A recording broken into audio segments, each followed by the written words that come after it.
सभी का हमारा यूट्यूब चैनल विद्या ट्यूब में। यहाँ एक क्लास 12 की सीरीज है world politics, chapter number 2 end of bipolarity. तो इससे पहले हम इसका एक पार्ट पढ़ चुके हैं जिसमें हमने व्हाट इज सोवियत सिस्टम, यानी सोवियत सिस्टम क्या होता है उसके बारे में पढ़ा। ठीक है, और फिर कुछ चैलेंजेस और फीचर्स के बारे में पढ़ा। इसमें हम आगे उससे पढ़ेंगे। ठीक है, तो अगर आपने पहली वीडियो नहीं देखी है तो उसे प्लीज़ देख लीजिए, तब आपको जाके सोवियत सिस्टम और उसके कमियां नजर आएंगी, क्या कमियां थी और फिर आगे क्यों डिसइंटीग्रेट हुआ। तो इसमें हम शुरू करते हैं अपने नोट्स से। ठीक है, ये टॉपिक मैं आपको नोट से पढ़ाऊंगा। तो नोट्स अगर हम देखें तो पहली कल मैंने जो पढ़ाया था उसमें आपको मैंने सोवियत सिस्टम और चैलेंजेस बता दिए कि उसके चैलेंजेस क्या थे, उसके कमियां क्या थी। ठीक है, उसमें फीचर्स क्या थे। सोवियत सिस्टम कहीं ना कहीं एज अ अल्टरनेटिव बनना चाह रहा था किसका, कैपिटलिस्ट सिस्टम का, यानी यूएसए का। लेकिन क्या सच में वो अल्टरनेटिव बन पाया? ठीक है, was the Soviet system really an alternative of western capitalist system? क्या रियलिटी में वेस्टर्न कैपिटलिस्ट सिस्टम का एक अल्टरनेटिव सोवियत सिस्टम था या नहीं था? ठीक है, तो इस चीज को हम देखेंगे। तो देखो, सोवियत सिस्टम जो था उसने रेस तो अच्छी करी, ठीक है, काफी ज्यादा आर्म्स लगाए, काफी ज्यादा बड़ी, बहुत अच्छे से टक्कर दिया यूएसए को, लेकिन कहीं ना कहीं यूएसए को और कैपिटलिस्ट सिस्टम को वो पिछाड़ नहीं पाया। ठीक है, उसके आगे नहीं निकल पाया और एट लास्ट वो डिसइंटीग्रेट हो गया। तो इन्हीं सारी चीजों को हम देखेंगे। तो आर्म्स से अगर हिसाब से देखें, आर्म्स जो हथियार बना रहा था, तो सोवियत सिस्टम हथियार बहुत अच्छा बनाया उसने। आज आप देखिए रसिया जो है, ठीक है, रसिया के जितने भी हथियार है वो इंडिया जितना भी हथियार लेता है सारा रसिया से लेता है। ठीक है, हमारा 75% जो हथियार है हमारे डिफेंस में वो सब हम रसिया से मांगते हैं, लेते हैं, ये खरीदते हैं। जैसे आपका S-400 हो गया, ठीक है, सुखोई हो गया, ये सारी चीज़ वहाँ से लिया गया है। ठीक है, ब्रह्मोस हमने बनाया तो रसिया और भारत ने मिलकर बनाया।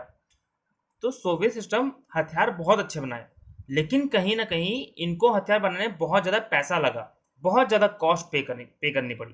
ठीक है, तो आर्म्स जो थे Soviet system manage to match US, यानी कि सोवियत सिस्टम कहीं ना कहीं मैनेज कर रहा था यूएसए को मैच करने के लिए, कि जिस तरह से यूएसए के पास हथियार हैं, उसके पास इक्विपमेंट्स हैं, डिफेंस इक्विपमेंट्स, उसी तरह और उससे भी अच्छी क्वालिटी के हमारे पास इक्विपमेंट्स हों, कोशिश करी।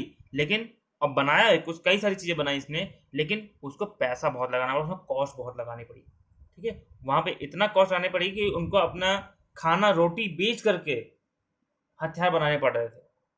ठीक है, कॉस्ट बहुत ज़्यादा पे करनी पड़ी रशिया को। सोवियत, अगला पॉइंट क्या है, Soviet Union lag behind the West in technology, infrastructure and power. ठीक है, सोवियत सिस्टम जो था, यानी कि आप आज का जैसे रसिया है, ठीक है, वो मतलब 15 देश की सोवियत सिस्टम, मैंने आपको बताया था कल। तो सोवियत सिस्टम जो था वो कहीं ना कहीं वेस्टर्न यूरोप कंट्रीज के, ठीक है, जो वेस्ट कंट्रीज थे, वेस्टर्न कंट्रीज, जैसे आपको यूएसए हो गया, फ्रांस, कनाडा, ब्रिटेन, ठीक है, इन सारी कंट्रीज से कहीं ना कहीं पीछे आता था। किस किस मामलों में? टेक्नोलॉजी के मामले में, इंफ्रास्ट्रक्चर के मामले में, पावर के मामले में। ठीक है, तो टेक्नोलॉजी, पावर, इंफ्रास्ट्रक्चर, इन सब के मामले में कहीं ना कहीं जो रसिया है, सॉरी यूएसएसआर है, सोवियत सिस्टम, वो क्या था, वो इन वेस्टर्न कंट्रीज के पीछे आता था। ठीक है, यानी कि वेस्टर्न कंट्रीज में सारी चीजें बहुत अच्छी थी, वेस्टर्न कंट्रीज की टेक्नोलॉजी अच्छी थी, वेस्टर्न कंट्रीज की इंफ्रास्ट्रक्चर अच्छा था, वेस्टर्न कंट्रीज के पावर रिसोर्सेज अच्छे थे। लेकिन वहीं पर सोवियत सिस्टम के पास ऐसा कुछ नहीं था।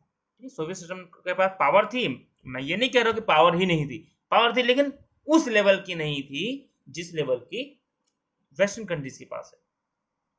इंफ्रास्ट्रक्चर इन सोवियत सिस्टम में अच्छा था, लेकिन उस लेवल का नहीं था जिस लेवल का वेस्टर्न कंट्रीज के पास था। ठीक है, यूएसए के बहुत बड़े प्रेसिडेंट हैं, काफी फेमस, ठीक है, उन्होंने एक बार कहा था कि यूएसए की रोड इसलिए नहीं अच्छी है क्योंकि वो यूएसए है, ठीक है, अमेरिका की रोड इसलिए नहीं अच्छी क्योंकि वो अमेरिका की रोड है, बल्कि अमेरिका इसलिए डेवलप है क्योंकि उसकी रोडें डेवलप है, उसकी रोड अच्छी है ना, ये कहा था। यानी कि आपका अगर इंफ्रास्ट्रक्चर अगर अच्छा है, आपके पास टेक्नोलॉजी है, अगर आपके पास पावर रिसोर्सेज अच्छे हैं, तो कहीं ना कहीं आप डेवलप करोगे, आप किसी भी बड़े कंट्री को पीछे कर सकते हो।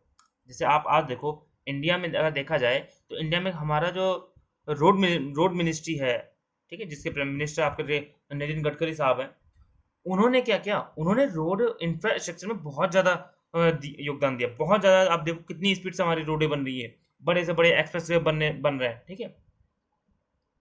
और आपका रेलवे, कितनी सारी रेलवे बनाई जा रही है, वंदे भारत, तेजस जैसी रेलवे बनाई जा रही है, ठीक है। डेडिकेटेड फ्रेट कॉरिडोर को अलग बनाया जा रहा है मालगाड़ी के लिए, ठीक है, ताकि मालगाड़ी आराम अलग चले, उनको कोई लेट ना हो। एक सामान एक जगह, मान लीजिए डेयरी प्रोडक्ट है, उसको अगर नॉर्मल ट्रेन में चल रही है, उसी पे पैसेंजर चल रही है, उसी पे लोकल चल रही है, उसी में मालगाड़ी चल रही है, तो वहाँ पे होता है डिले हो जाता है। और आपके मालगाड़ी में अगर दूध का सामान रखा है, कुछ सब्जियाँ रखे, वो खराब होती है रास्ते में, इससे लॉस ही तो होगा आपको।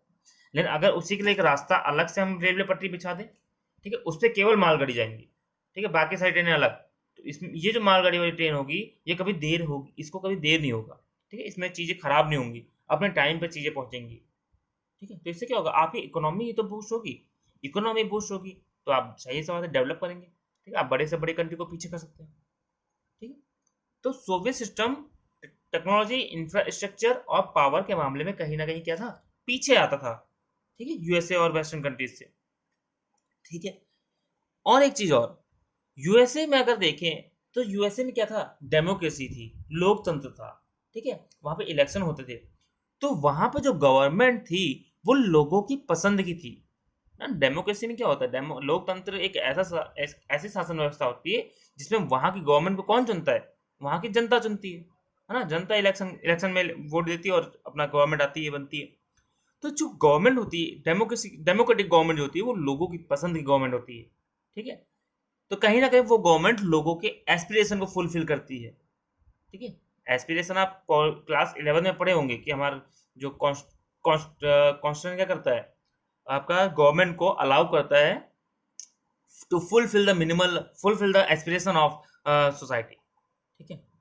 जैसे आपका डीपीएसपी हो गया, डीपीएसपी में सर क्या लिखा है कि जो सरकार है वो समाज कल्याणकारी योजनाएं बनाएगी, ठीक है, गरीब बच्चों को मुफ्त राशन देगी, मुफ्त शिक्षा देगी, ये सब क्या है, हमारी एस्पिरेशन ही तो है। और अगर डेमोक्रेटिक गवर्नमेंट है तो क्या करेगी, ये जो डेमोक्रेटिक गवर्नमेंट होगी वो इन सारी एस्पिरेशन को फुलफिल करेगी।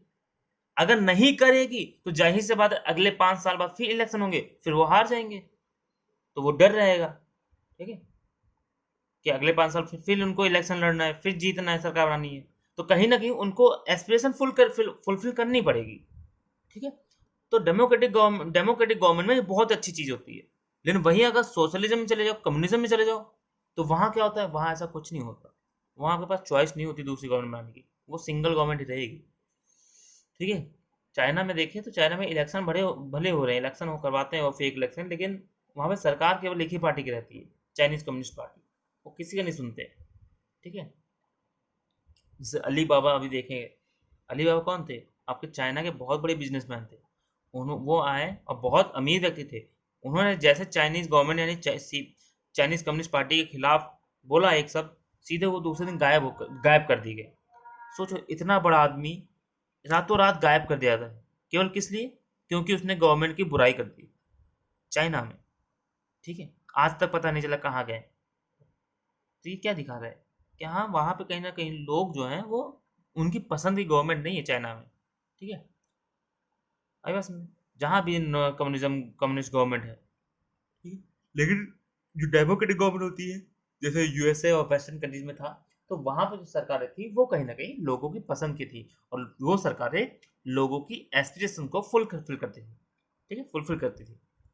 तो इसलिए कहीं ना कहीं यूएसए में जो सरकार जो भी काम करती थी उसको लोगों का समर्थन मिला था। लेकिन इस सोवियत सिस्टम में सरकार जो भी काम करती थी उसको लोग सपोर्ट नहीं कर रहे थे, क्योंकि उनके पसंद का ही नहीं था, ठीक है, उनकी एस्पिरेशन फुल नहीं हो रही, तो पसंद क्यों सपोर्ट करेगा कोई, है ना। जैसे इंडिया में है, मान लीजिए अगर मोदी गवर्नमेंट या बीजेपी गवर्नमेंट जो भी हमारी भारत सरकार है, ठीक है, जो जीत के आई है, वो अगर हमारी एस्पिरेशन को फुलफिल ना करे, ठीक है, तो क्या हम सपोर्ट करेंगे उसको आगे, बिल्कुल सपोर्ट नहीं करेंगे। या फिर जो हमारी गवर्नमेंट है वो हमारे पसंद की ना हो, ठीक है, हमारी पसंद की पार्टी की सरकार ना हो, तो क्या होगा, हम उसकी बुराई करेंगे, उसको सपोर्ट नहीं करेंगे, किसी भी चीज़ में सपोर्ट नहीं करेंगे, ठीक है।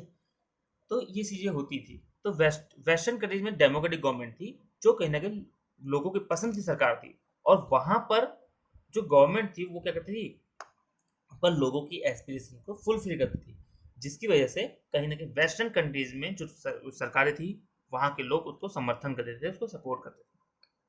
लेकिन सोवियत सिस्टम में ऐसा नहीं था। ठीक है, सोवियत सिस्टम में अगर देखें तो वहाँ की सरकारों को जनता सपोर्ट नहीं करती थी। ओके, आई बात समझ में? ठीक है, अब बढ़ते हैं हम आगे।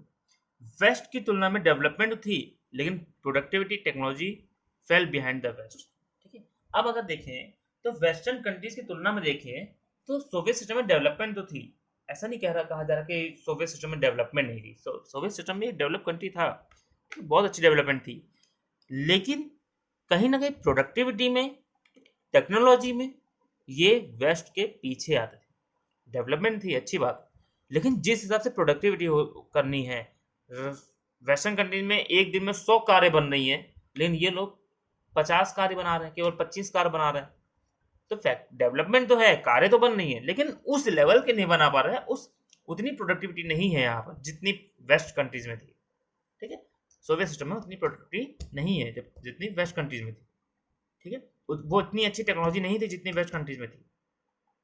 ठीक है, तो ये कहीं ना कहीं पीछे आते थे। ओके, तो इन सब ने क्या किया, this led to shortage in all consumer goods. इन सब ने क्या किया, कहीं कहीं ना कहीं जो कंज्यूमर गुड्स होते हैं, जैसे आपका खाना हो गया, ठीक है, कपड़े हो गए, मकान हो गया, ये सारी जो सारी बेसिक नीड्स होती है कंज्यूमर गुड्स, ठीक है, आटा, घी, चावल, घी, मक्खन, दूध, इन सब की शॉर्टेज होगी वहाँ पर। ठीक है, और जिससे क्या हो गया, लोग वहाँ पर आगे चल के फिर प्रोटेस्ट करने लगे और वहाँ पे डिसइंटीग्रेशन हो गया। ठीक, तो यूएसए इकोनॉमी तो अच्छी खासी बढ़ रही थी। ठीक है, लेकिन इस सब की वजह से कहीं ना कहीं जो सोवियत की इकोनॉमी थी वो क्या हो गई, स्टैग्नेट हो गई इन 1970 में, यानी 1970 में सोवियत इकोनॉमी डाउन चली गई। ठीक है, उसकी जो इकोनॉमी है, जो अर्थव्यवस्था है, वो खराब हो गई। ओके, 1970 में, जबकि यूएसए की इकोनॉमी बढ़ गई थी। ठीक है, आगे डेवलप हो रही, ग्रोथ कर रही थी वहां पर। आई बस में, तो अब हम बढ़ते हैं, उम्मीद है ये टॉपिक आपको समझ में आया होगा। ठीक है, अब हम बढ़ते हैं आगे कि Mikhail Gorbachev and Soviet Union. ठीक है, इसका हम लीडर्स आखिरी क्लास में पढ़ेंगे, कौन कौन लीडर थे और क्या क्या थे।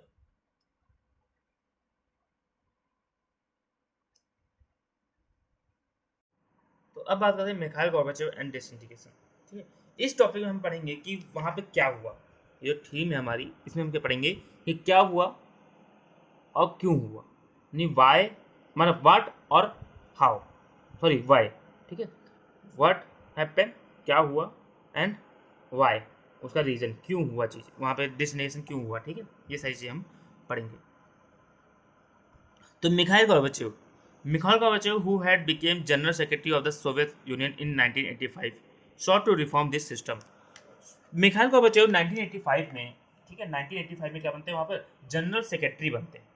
ओके ओके, जनरल सेक्रेटरी बनते हैं, और जब ये सेक्रेटरी बन के आते हैं वहाँ पर जनरल सेक्रेटरी, तो ये देखते हैं कि जो सोवियत सिस्टम है, जो हमारा कंट्री है, वहाँ में कई सारी दिक्कतें चल रही हैं। ठीक है, इन्हें समझ में आ चुका था कि जो हम वॉर कर रहे हैं ना, कोल्ड वॉर जो कर रहे हैं, ठीक है, आपको मैंने इससे पहले चैप्टर में पढ़ा है कोल्ड वॉर, जो कोल्ड वॉर कर रहे हैं, ये कोल्ड वॉर हमारी कंट्री के लिए, हमारी इकोनॉमी के लिए सही नहीं है। ठीक है, जैसे सोवियत सिस्टम में क्या हो रहा था, ये लोग रोटी बेच के, सोचो, अपने घर अपना सारा अनाज बेच के, अपनी रोटी बेच करके हथियार बना रहे थे, केवल किस लिए, यूएसए को पीछे करने के लिए, यूएसए से नंबर 1 बनने के लिए। ठीक है, अगर आपका देश, आपकी सरकार आटा, चावल, जितना भी अनाज है वो बेचे, रोटी बेचने लगी सरकार, ठीक है, घर में खाने को नहीं है और केवल हथियार बना रही है, तो क्या आप जी पाओगे? क्या हमारी कंट्री सही से रह पाएगी? शांति रहेगी? ठीक है, खाली पेट तो युद्ध भी नहीं लड़ा जाता ना। अगर आप खाली पेट है तो आपके पास चाहे इतनी भी बड़ी मिसाइल हो, चाहे इतना बड़ा एटम बम हो, आप लड़ नहीं सकते। ठीक है, आपके लिए खाना भी जरूरी है ना, डिफेंस जरूरी है, हथियार जरूरी है, लेकिन खाना भी बहुत जरूरी है।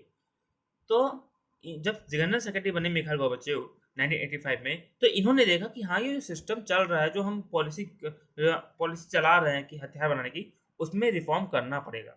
ठीक है, उसमें रिफॉर्म करना पड़ेगा, हमें धीरे धीरे जो कोल्ड वॉर है उसको, जो वॉर चल रहा है उसको खत्म करना पड़ेगा, रोकना पड़ेगा। ठीक है, वाई, क्यों?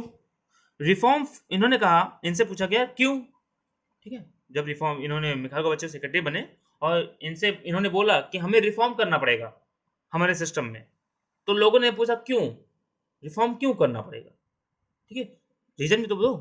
तो इन्होंने कहा reforms were necessary to keep the USSR abreast of the information of and technological revolution taking place in the West, ठीक है, इन्फॉर्म क्या है, बहुत ज्यादा नेसेसरी है यूएसएसआर को एब्रेस्ट रखने के लिए, ठीक है, जो कि वेस्टर्न कंट्री से जो भी इंफॉर्मेशन आ रही है, देखो 1980 के बाद से क्या हुआ, ठीक है, 1980 के बाद से कहीं ना कहीं वेस्टर्न कंट्री से कई सारी इंफॉर्मेशन सोवियत सिस्टम में आने लगी, ठीक है, सोवियत सिस्टम के जो 15 देश थे, तो सोवियत सिस्टम जो मेन रसिया था, जो लीडर में वहां के जनरल, उन्होंने सबको बता रखा था कि भैया देखो हमारी जो कंट्री है, पूरी जनता में बात फैली हुई थी, सबको आंख पे पट्टी बांध रखी सबके कि भैया देखो हमारी जो कंट्री है वो बहुत ज्यादा डेवलप है, ठीक है, यूएसए में, वेस्टर्न कंट्रीज में बहुत ज्यादा गरीबी है, वहाँ लोग भूखे मर रहे हैं, हम लोग बहुत अच्छे हैं, हमारा खाना ही खाना है, हम burger, pizza, momos, roll, chow mein सब कुछ खा रहे हैं, वहाँ पे लोग पानी भी नहीं पी पा रहे, ठीक है, ऐसा एक अंधा चश्मा लगा रखा था, सबके आंख में पट्टी बांध रखी थी। लेकिन धीरे धीरे जैसे चीजें बदली, समय चेंज हुआ, तो वेस्टर्न कंट्रीज की डेवलपमेंट की जो इंफॉर्मेशन है, जो वहाँ की टेक्नोलॉजी है, वो क्या हुआ, धीरे धीरे यहाँ आने लगी, ठीक है, जैसे जैसे ग्लोबलाइजेशन होने लगा ना, वर्ल्ड में वैश्वीकरण होने लगा, सब कंट्री एक दूसरे से जुड़ने लगे, इंफॉर्मेशन बढ़ने लगी, मीडिया का पावर बढ़ने लगा, तो क्या हुआ, आपकी इंफॉर्मेशन एक जगह से दूसरी जगह ट्रांसपोर्ट होने लगी, ठीक है, तो जब वेस्टर्न कंट्रीज की यूएसए और टेक्नोलॉजी, ठीक है, उनकी खबरें सोवियत सिस्टम में आने लगी और लोगों को लगने लगा कि हाँ वह हमसे ज़्यादा अच्छे वेस्टर्न कंट्रीज हैं, ठीक है, तो कहीं ना कहीं अब यहाँ पे क्या होता है, जब अब मान लीजिए आपको मैं बोलूँ कि आप पूरे हाँ आपकी पढ़ाई सबसे अच्छी चल रही है, ठीक है, मैं आपको अंधा पट्टी डालूँ कि आप बहुत अच्छा पढ़ रहे हो, आप टॉप ही करोगे, आप टॉप कर लोगे सीबीएसई, ठीक है, यूपीएससी या कोई भी जो जॉब है जो भी आप कर रहे हैं वो टॉप कर लोगे, आपसे अच्छा कोई है ही नहीं, आप ही सबसे नंबर 1 हो, ठीक है, आप ही सबसे नंबर 1 हो, तो क्या करोगे आप, मैं सीधे बोलूँगा आपको पढ़ने की जरूरत नहीं है, अब आपको बहुत आता है, सब कुछ आता है आपको, ठीक है, ज्ञाता बन गए हो, आपको कुछ करने की जरूरत नहीं है, आप आराम करो, मजे करो, ठीक है, लेकिन जब आप पेपर में देखने जाते हो, एग्जाम हॉल में बैठते हो, तब आपको पता चलता है कि नहीं यार, मेरे सामने मेरे से भी अच्छे बच्चे हैं, जो मेरे से ज़्यादा नॉलेज वाले हैं, मेरे से ज़्यादा पढ़ रखा है, उन्होंने बहुत ज़्यादा मेहनत करी है, फिर क्या करोगे, आप पेपर तो दे दोगे, लेकिन आओगे मेरे पास और मेरे से लड़ोगे, ठीक है, अपने टीचर से लड़ोगे कि सर आपने तो ऐसा बोला था कि मेरे से अच्छा कोई है ही नहीं, मेरे से अच्छा कोई पढ़ाई लिखाई नहीं है, और देखो वहाँ तो मेरे से ज़्यादा टॉपर टॉपर लोग आए थे, है ना, तो कहीं ना कहीं आप अब्रेस्ट कर दोगे कि नहीं कर दोगे, मेरे खिलाफ आंदोलन कर दोगे नहीं कर दोगे, ठीक है, मेरी क्लास में मान लो मेरी क्लास है, एक ट्यूशन है या स्कूल है, मेरी क्लास चल रही है, उसमें आके आप बोलोगे तो बाकी बच्चों पे भी तो इफेक्ट पड़ेगा, वो भी देखेंगे हाँ यार ये लड़का सही कर रहा है, सर गलत पढ़ा रहे हैं, सर गलत हमें पर गलत बता रहे हैं, ठीक है, अब इनसे हम नहीं पढ़ेंगे, ठीक है, तो वैसे ही सिस्टम कहीं ना कहीं क्या होगा, इन्होंने मिखाइल गोर्बाचेव ने कहा कि हमें रिफॉर्म करना पड़ेगा, क्यों, किस लिए, अगर हम चाहते कि हमारी कंट्री में, यूएसएसआर में एवरेज ना हो, यानी यहाँ पे प्रॉब्लम ना आए, यहाँ पे जो पीस शांति बनी है वो शांति बनी रहे, तो इसलिए हमें रिफॉर्म करना पड़ेगा ताकि हम डेवलप कर सकें, हम यूएसए के बराबर आ सके, ठीक है, हमें ये जो कोल्ड वॉर है, जो आर्म्स बना रहे हैं, हथियार बना रहे हैं, इसको रोकना पड़ेगा, और हमें बाकी चीज़ों पर ध्यान देना पड़ेगा, लोगों के खाने पर ध्यान देना पड़ेगा, लोगों की पढ़ाई पर ध्यान देना पड़ेगा, लोगों की हेल्थ पे ध्यान देना पड़ेगा, हमारे इंफ्रास्ट्रक्चर, हमारी टेक्नोलॉजी पर ध्यान देना पड़ेगा, ठीक है, हमारे एनर्जी रिसोर्सेज के ऊपर ध्यान देना पड़ेगा, ये हथियार बनाने से काम नहीं चलने वाला, हथियार बनाओगे, रोटी बेच के हथियार बनाओगे तो लोग भूखे होंगे, ठीक है, भूख भूख बढ़ेगी, मतलब क्या कहते हैं, भूखमरी आएगी, इकोनॉमी बर्बाद होगी, और लगातार लोगों को उधर से इंफॉर्मेशन आ रही वेस्ट कंट्री से कि हाँ वहाँ के लोग अच्छे हैं, वहाँ के लोग बढ़िया लाइफ जी रहे हैं, हमसे अच्छी लाइफ जी रहे हैं, तो जाहिर सी बात है वो लोग अट्रैक्ट होंगे उसकी तरफ, और आपके लिए आपके अपने देश की सरकार के खिलाफ आंदोलन कर देंगे, ठीक है, तो इन्होंने ये बात कही, आई बात समझ, अब हम आगे बढ़ते हैं, अच्छा ऐसा इन्होंने क्यों कहा, ठीक है, ये जो रीजन दिया ऐसा इन्होंने क्यों कहा, क्योंकि कहीं ना कहीं मिखाइल गोर्बाचेव ये जानते थे कि आर्म्स रेस गलत है, हथियारों की दौड़ जो है वो गलत है। ठीक है, आपके क्लास में दो बच्चे हुआ, एक आप और एक आपका कोई, ठीक है, अपोनेंट, टॉपर या कोई भी है, वो बढ़िया वाले पेन लेके आ रहा है, बढ़िया कॉपी लेके आ रहा है, बढ़िया बैग लेके आ रहा है, ठीक है। फिर आप उसके दूसरे दिन और अच्छा लेके जाते हो, ठीक, खरीदते हो। फिर वो आपसे अच्छा और लेके आता है, फिर वो आप उससे अच्छा लेके जाते हो, ठीक है। फिर दूसरे दिन वो और अच्छा पेन लेके आता है, महंगा पेन, ठीक है। फिर आप और अच्छा पेन लेके जाते हो और अच्छी कॉपी लेके जाते हो। तो इससे क्या होगा, आप केवल जो, अब मैं ये जो चीजें ना, पेन, कॉपी, पेंसिल, रबड़, बैग वैग जो भी है, इसको मैं हथियार मान लो थोड़ी देर के कि ये हथियार है आपके। जाहिर सी बात है, पेन क्या होता है, ये पेन दुनिया का सबसे मजबूत हथियार है ना। आप जो रिपोर्टर हैं, जो राइटर्स होते हैं, उनकी लाइफ का ये गन है, ठीक है। इस दुनिया में कोई भी इससे मजबूत हथियार नहीं है कलम से ज़्यादा, ठीक है। जो काम बंदूक नहीं कर सकती, वो काम ये कलम कर सकता है ना। तो आप हथियार की रेस में लगे हो, क्या ये चीज़ सही है? आप पढ़ाई नहीं कर रहे, ठीक है। वो तो पढ़ने में अच्छा ही है, आप पढ़ाई नहीं कर रहे, केवल हथियार की रेस में कर रहे हो कि मैं अच्छा, वो अच्छा पेन लगा रहा है, मैं भी अच्छा पेन लेके आऊंगा तो मैं भी टॉप कर जाऊंगा। तो ऐसा तो नहीं होता ना। हथियार हथियार मजबूत कर लेने से आप डेवलप नहीं कर सकते, आपके लिए सही तो नहीं है, ठीक है। आपको आगे अगर उससे जाना है तो क्या करना पड़ेगा, आपको पढ़ाई करनी पड़ेगी, ठीक है। ये पेन अच्छा ले आना, बैग अच्छा ले आना, बुक्स नहीं ले आना, ठीक है, अच्छे अच्छे ड्रेस रोज पहन के आना, नए नए बैग लेना अलग अलग तरह के, ये सब चीज़ें नहीं होती ना। इससे आप टॉपर नहीं बन सकते। आप बस इसे आप एक अपनी इमेज बना सकते हो कि हाँ, लोगों को बता सकते हो, देखो, एक फेक रियलिटी दिखा सकते हो, फेक इमेज बना सकते हो, हाँ देखो मैं हाई क्लास का इंसान हूँ, ठीक है। लेकिन अगर आपको एग्जैक्ट में सबकी नज़र में आना है कि हाँ ये बंदे में पावर है, तो आपको क्या करना पड़ेगा, आपको पढ़ाई करनी पड़ेगी। ये आर्म्स रेस नहीं करना चाहिए, आपको पढ़ाई करनी होगी, आपको मेहनत करनी होगी अपनी पढ़ाई में, ठीक है। जब हम लोग छोटे थे, स्कूल में थे, तो हम लोग दीवे में पढ़ते थे, ठीक है। दिया होता था, उसमें एक बोतल होती थी दवाई की, कांच वाली शीशी आती थी पहले तो दवाई में, उसके ऊपर जो ढक्कन में हम साइकिल का जो वो होता है वार्सल, ठीक है, जहाँ से हवा भरती, उसको लगा के पेंच कर देते थे। फिर उसमें एक कॉटन का कपड़ा डाल के उसमें मिट्टी का तेल डाल के फिर पढ़ते थे, ठीक है। और तब पढ़ाई हमारी होती थी अच्छी, लेकिन मानो उससे हमारा कंसंट्रेट रहता था, ठीक है। जब वो धुआं आता था और उससे हमारा कंसंट्रेशन पहुंचता था, क्योंकि वो केवल लाइट केवल हमारी बुक पे पड़ती थी, ठीक है। और कहीं हमें कुछ नहीं दिख रहा, एक रूम में क्या है, कौन क्या कर रहा, कोई मतलब नहीं है, केवल वो लाइट आनी नहीं, फोन है था नहीं। अब क्या है, लाइट एलईडी जला ली, बहुत सारी लाइट जला ली, और सीधे आप पढ़ रहे हो। उससे क्या होगा, आपको दिमाग इधर उधर जाता है, लोग पढ़ भी नहीं पाते, और कई पढ़ने वाले पढ़ते भी हैं, ऐसा नहीं है, ठीक है। तो टेक्नोलॉजी अच्छी चीज़ है, टेक्नोलॉजी को आप सही तरह से यूज़ करो, ठीक है। तो इन्होंने कहा आर्म्स रेस ठीक है, आर्म्स रेस मैं ये नहीं कह रहा कि आर्म्स बनाओ मत, हथियार बनाओ मत, लेकिन ये जो रेस कर रहे हो ना, कि रोटी बेच के हथियार बना रहे हो, ये गलत है, ठीक है। आई बात में, हमें अगर ऐसा ही करते रहें, अगर हम रोटी बेच के हथियार बनाते रहें, तो इन्होंने साफ साफ कहा कि एक दिन ऐसा आएगा कि यूएसएसआर टूट जाएगा। भाई इंसान कब तक वो आपकी जनता भूखमरी सहन करेगी, जब वो देख रही कि हाँ, आपको जो हमारे जो दुश्मन कंट्री है, वेस्टर्न कंट्रीज है, ठीक है, वो हमसे अच्छा है। जैसे आप न्यूज़ में देखो, करंट में यूट्यूब पे वीडियो देखते होगे, पाकिस्तान की न्यूज़, एक लड़का है, ठीक है, उसका मेरे को शायद नाम नहीं याद है, कोई मोहम्मद करके कुछ है, तो वो वीडियो बनाता है, और वहाँ की जनता कहती है कि हमें इंडिया में पैदा होना चाहिए था। सोचो, आज वहाँ की जनता क्या कह रही है कि हमें इंडिया में पैदा होना चाहिए था, या फिर इंडिया का प्राइम मिनिस्टर हमारे वहाँ होने चाहिए थे, ठीक है। आप इंडिया से सीख लो। इंडिया ये नहीं कह रहा कि हम वॉर करेंगे, इंडिया ये नहीं कह रहा वो डेवलपमेंट में ध्यान दें, ऐसे न्यूज़ आपको देखने को मिल रही है। क्यों देखने को मिल रही है?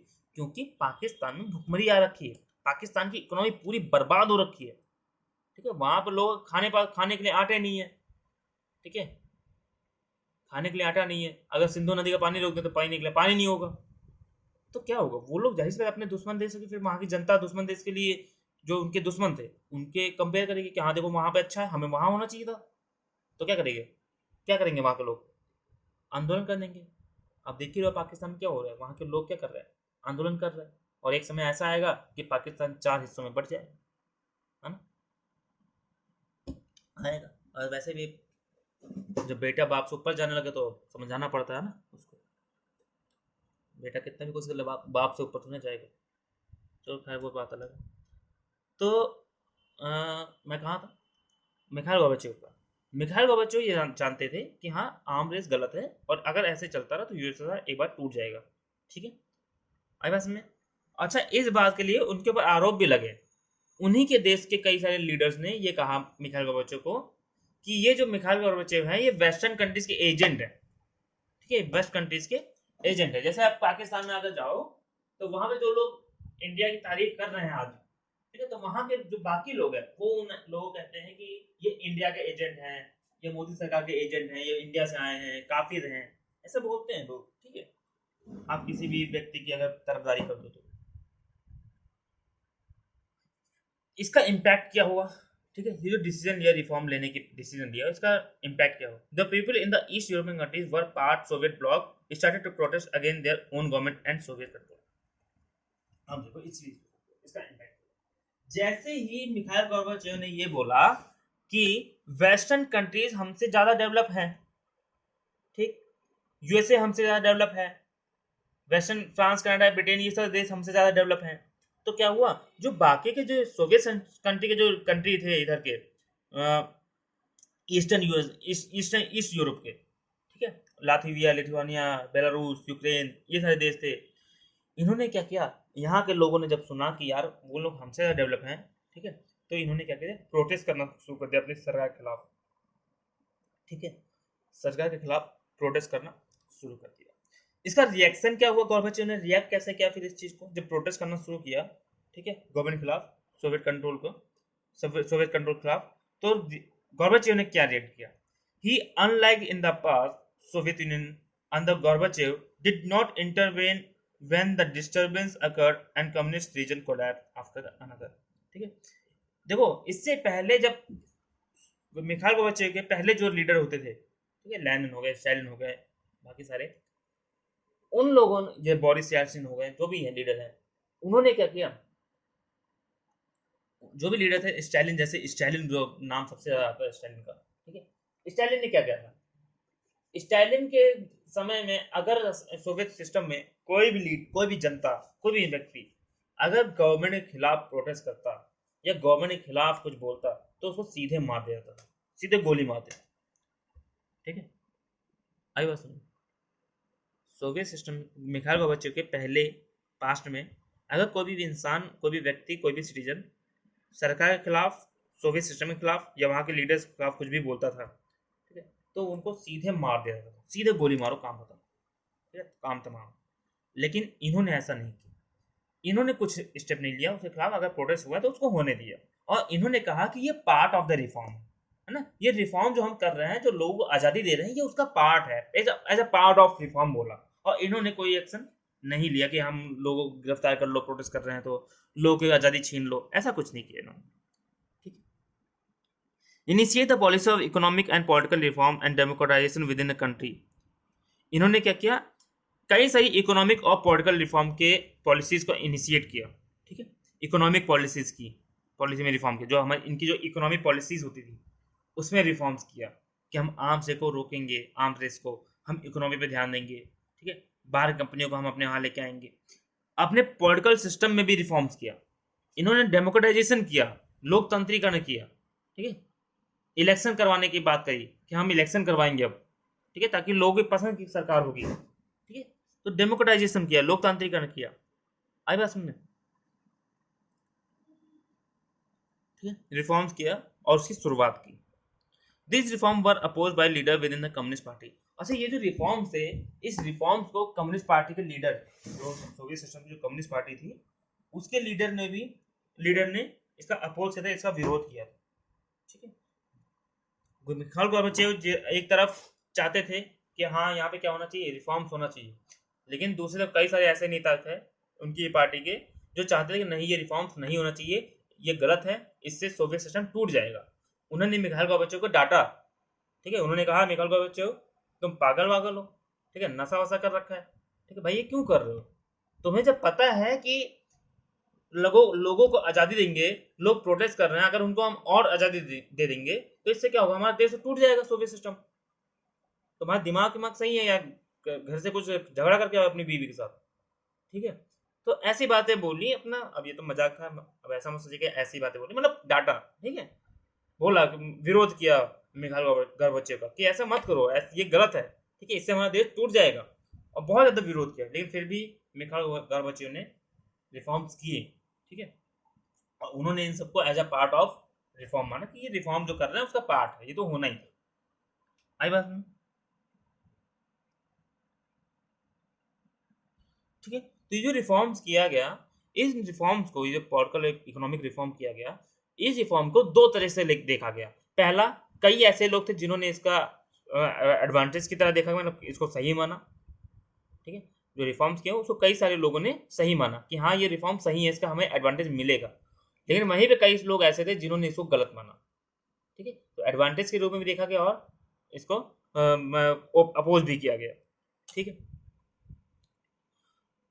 अच्छा, ये जो अपोज किया था जिन लीडर्स ने कम्युनिस्ट पार्टी के, उसमें एक लीडर का नाम आता है बोरिस याल्सिन, ठीक है। ये नाम आता है, ये गोर्बाचेव से अलग हो गए थे। ये इतना ज़्यादा विरोध किया था इन्होंने, ये इतना ज़्यादा खफा हो गए थे मिखाइल गोर्बाचेव से, बोरिस याल्सिन, कि ये सीधे मिखाइल गोर्बाचेव से अलग हो गए कि हमें तुम्हारे साथ रहना ही नहीं, ठीक है। आई बात सुनो। तो उसके बाद क्या हुआ, a coup took place in 1991 that were encouraged by communist party hardliner, ठीक है। एक वहां पर कूप हुआ, मतलब एक तख्ता पलट किया जाने लगा, एक विरोध शुरू हो गया, ठीक है, कम्युनिस्ट पार्टी के हार्डलाइनर के द्वारा। जो कम्युनिस्ट पार्टी के जो कट्टरपंथी लोग थे, जो कम्युनिस्ट पार्टी के बहुत ज्यादा मजबूत लोग थे, ठीक है, जो इनके अपोजिशन में थे, इनको रोक रहे थे, इनका विरोध कर रहे थे, उन्होंने 1991 में एक बहुत ज्यादा हार्डलाइनर कूप किया, ठीक है, सॉरी, एक कूप किया 1991 में, ठीक है।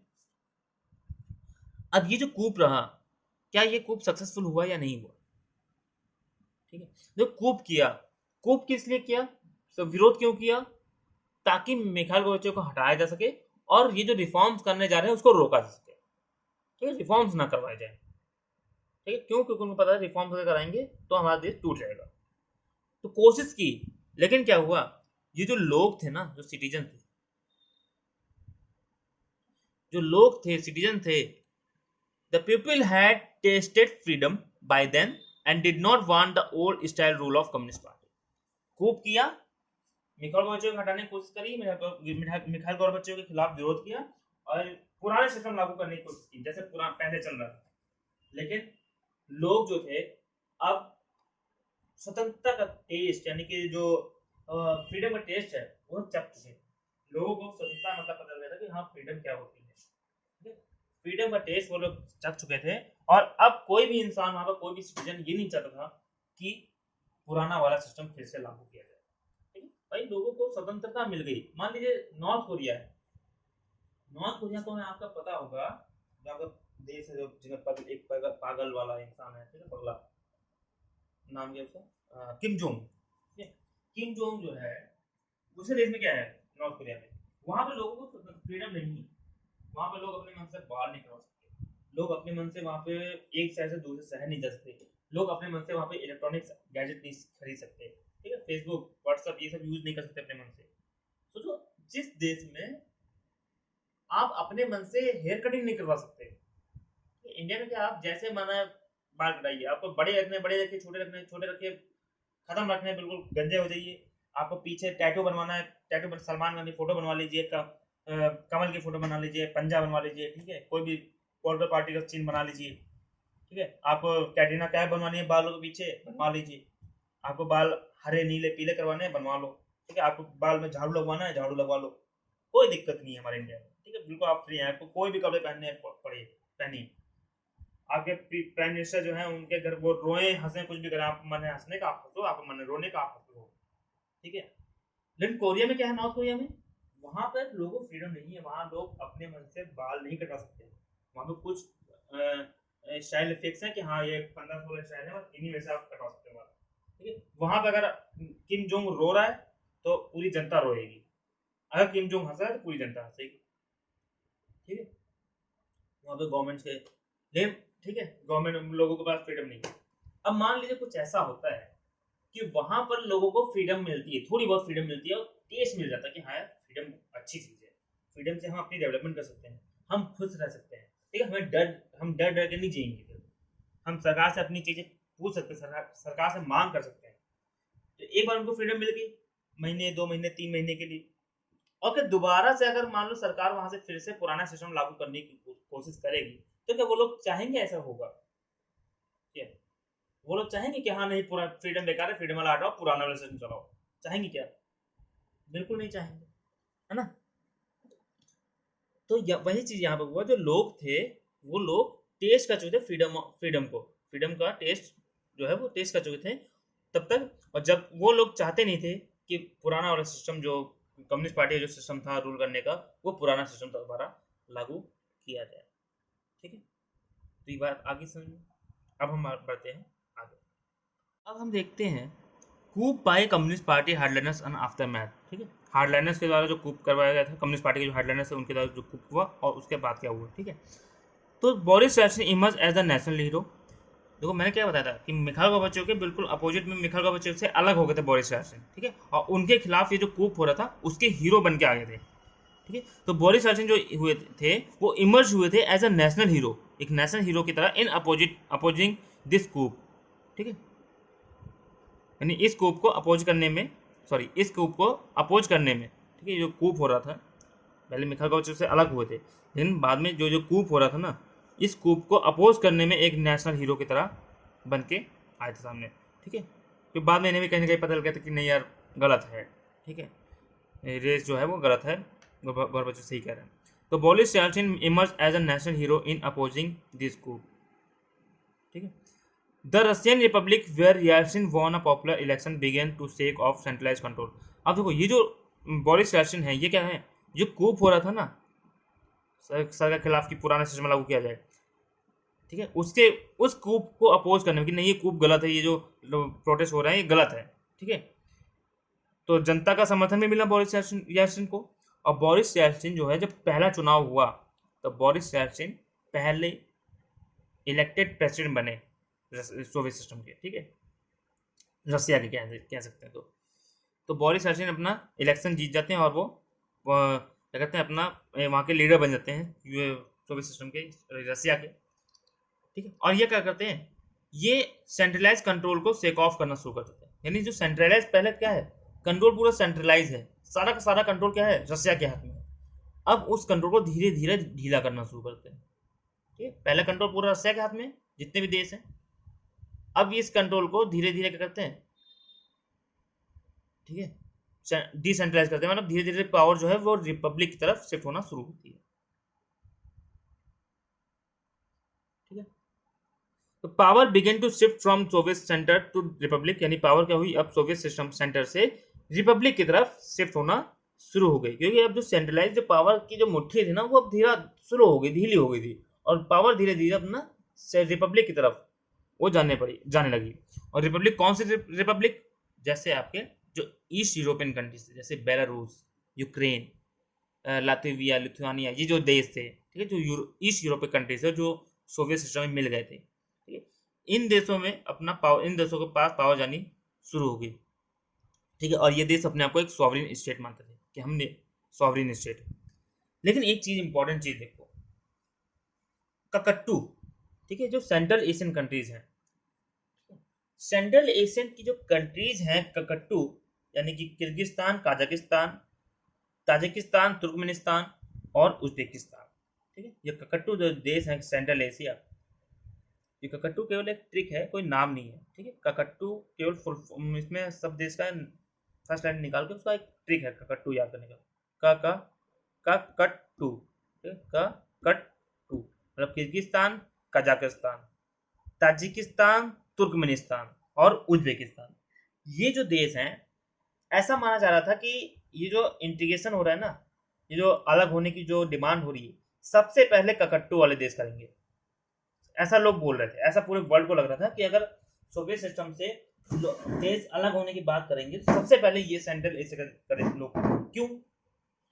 क्योंकि इनका कल्चर अलग है, यहाँ पे मुस्लिम धर्म है, इस्लाम धर्म है, और सोवियत सिस्टम में क्रिश्चियनिटी थी। ठीक है, यहाँ कल्चर अलग है, इनका खाना पीना रहना हर चीज अलग है, और वहां का कल्चर रसिया और बाकी लोगों का कल्चर अलग है। ठीक है, लेकिन हुआ इसका उल्टा और लोग बिल्कुल अचंभित हो गए।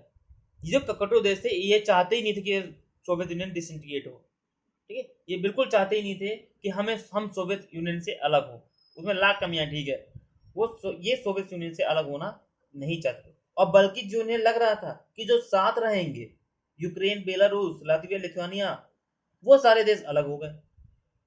उल्टा हुआ, सब लोग सोच रहे थे कि ये सबसे पहले अलग होंगे, लेकिन ये अलग ही नहीं होना चाहते थे, ठीक है। इन्होंने इंडिपेंडेंस के लिए कोई लड़ाई नहीं लड़ी, कुछ नहीं बोला, ठीक है, मांगा ही नहीं कि हमें स्वतंत्रता मिले, ठीक है।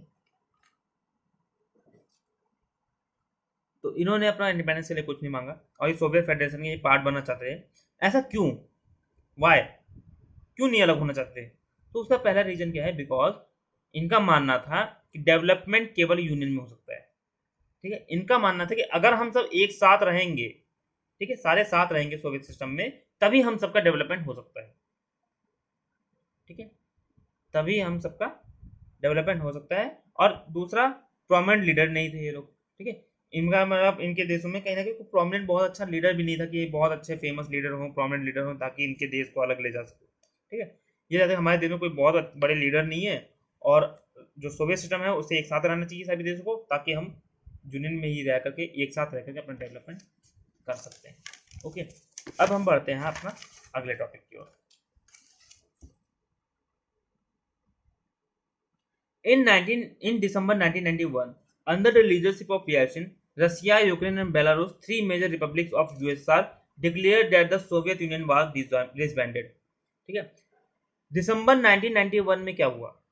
दिसंबर 1991 में येल्सिन ने, ठीक है, येल्सिन के लीडरशिप में रसिया, यूक्रेन और बेलारूस, तीन कंट्री, रसिया, यूक्रेन और बेलारूस, ये तीनों ने, इन तीन रिपब्लिक ने अपने आप को घोषित कर दिया कि आज से हम क्या करते हैं, यूएसएसआर के पार्ट नहीं है, जिसको रहना है रहे, जिसको जो करना है करे, हम आज से यूएसएसआर के पार्ट नहीं।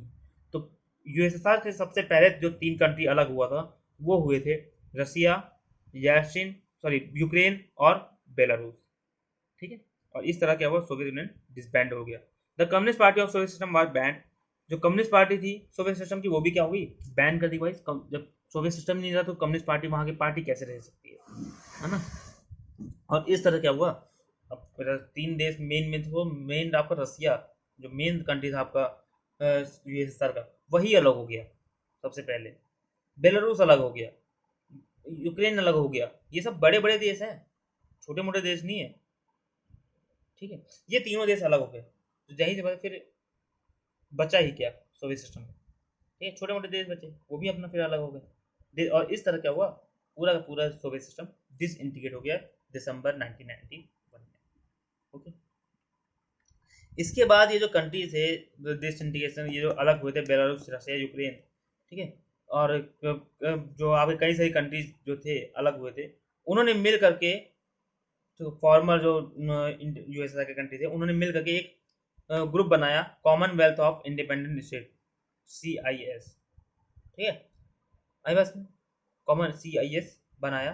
तो the declaration of the disintegration of the USSR and the formation of Commonwealth of Independent State, CIS, came as a surprise to the other republic, specially to Central Asian one, ठीक है।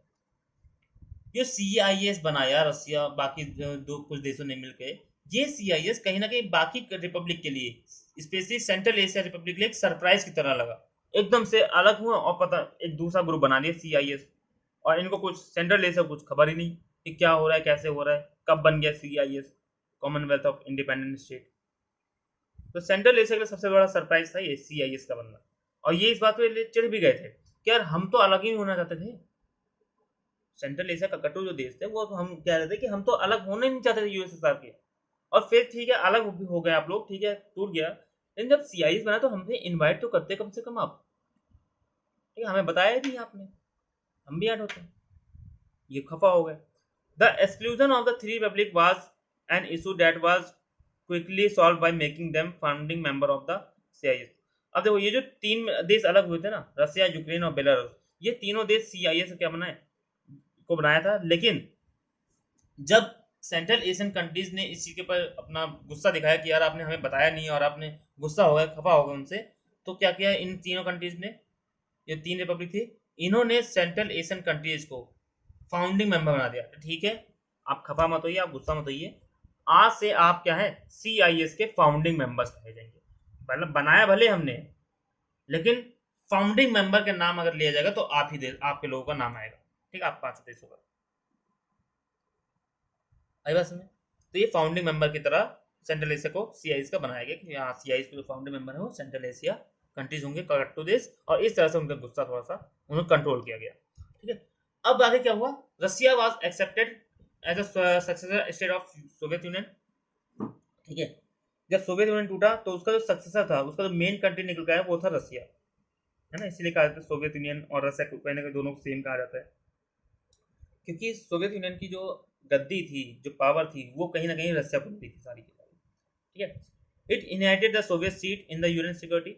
जो USSR की Soviet UNSC में, United nation security council में जो permanent seat थी, ठीक है, वो किसको मिली, रसिया को मिली। जो वीटो पावर थी वो रसिया को मिली। जो पहले के ट्रीटीज और सारी वो जो भी चीजें चल रही थी वो अब कौन चलाएगा, रसिया एक्सेप्ट करेगा। ठीक है, रसिया ने जितने भी इंटरनेशनल ट्रीटी USSR ने करी थी अपने टाइम पे, ठीक है, अब उन सारी ट्रीटी को फॉलो कौन करेगा, रसिया करेगा। ठीक है भाई, वो सक्सेसर है, उसको पावर मिल रही है, सारी गद्दी वही पा रहा है।